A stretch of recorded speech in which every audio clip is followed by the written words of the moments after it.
लंबे समय तक पिछड़ने के बाद रबी फसलों का रकबा अब पिछले साल के मुकाबले आगे निकल गया है। कृषि मंत्रालय के ताजा आंकड़े बताते हैं कि 19 जनवरी तक देश भर में 687 लाख हेक्टेयर रबी की खेती दर्ज की गई। पिछले साल 686 लाख हेक्टेयर में फसल लगी थी।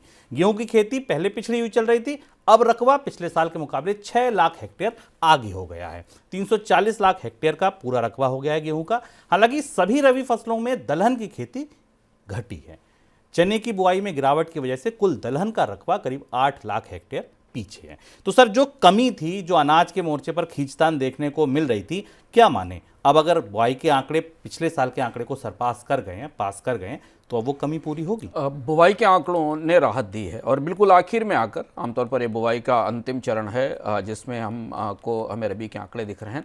अगर ये आंकड़े सही हैं तो शायद उत्पादन के मोर्चे पर थोड़ी चुनौती में राहत मिलेगी। लेकिन एक बात ध्यान रखना ज़रूरी है कि हम लगातार आपको बता रहे हैं, रबी के फसल को हम करीब से मनी सेंट्रल में ट्रैक कर रहे हैं। इस साल मौसम के असर के कारण, अल नीनो के असर के कारण, तापमान ऊंचा होने के कारण, हालांकि सर्दी है पर रबी की फसल के हिसाब से जितने मॉइस्चर की, नमी की ज़रूरत है उतनी नमी नहीं है, इसलिए यील्ड या उत्पादन में कमी हो सकती है। अभी हमारे पास केवल बुआई के आंकड़े हैं, फसल के उत्पादन के अनुमान उपलब्ध नहीं है।